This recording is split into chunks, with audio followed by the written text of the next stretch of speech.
महाराष्ट्र क्रांती news, आवाज सर्वसामान्यांचा।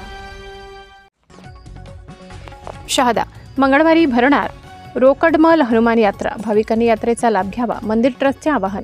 शहादा तालुक्यातील उंटावद येथील जागृत देवस्थान म्हणून ओळखले जाणारे रोकडमल हनुमान मंदिर येत्या मंगळवार दिनांक 4 नोव्हेंबर रोजी पारंपरिक भव्य रोकडमल हनुमान यात्रा मोठ्या उत्साहात भरत असून तालुक्यातील व परिसरातील सर्व भाविकांनी या यात्रेचा लाभ घ्यावा असे आवाहन मंदिर ट्रस्टच्या वतीने करण्यात आले।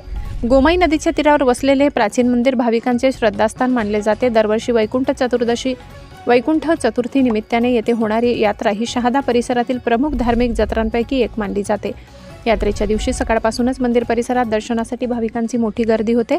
या यात्रेत लोणखेडा, होड मोहिदा, तिखोरा, नवलपूर, ब्राह्मणपुरी, जुनवणे, पिंपरी आदी गावातील नागरिक नवस फेडण्यासाठी मोठ्या संख्येने सहभागी होतात। यात्रेदरम्यान मंदिर ट्रस्टतर्फे यात्रेकरूंकरिता पिण्याच्या पाण्याची, प्रकाश व्यवस्थेची तसेच विश्रांतीसाठी आवश्यक सुविधांची व्यवस्था करण्यात येते। दरवर्षीप्रमाणे यंदाही शहादा पोलीस प्रशासनातर्फे काटेकोर बंदोबस्त ठेवण्यात येणार असून यात्रेचा शांततेत व सुरळीत पार पाडण्यासाठी सर्वतोपरी तयारी करण्यात आली आहे। यात्रा परिसरात संसार उपयोगी वस्तू, खाद्यपदार्थ, खेळणी, मनोरंजनाचे झुले आदींचे विविध स्टॉल लावले जाणार असून भाविकांसाठी हा धार्मिक सोहळा तसेच ग्रामीण बाजारपेठेचा उत्सव ठरणार आहे। महाराष्ट्र क्रांती न्यूजसाठी प्रतिनिधी जगन ठाकरे, शहादा।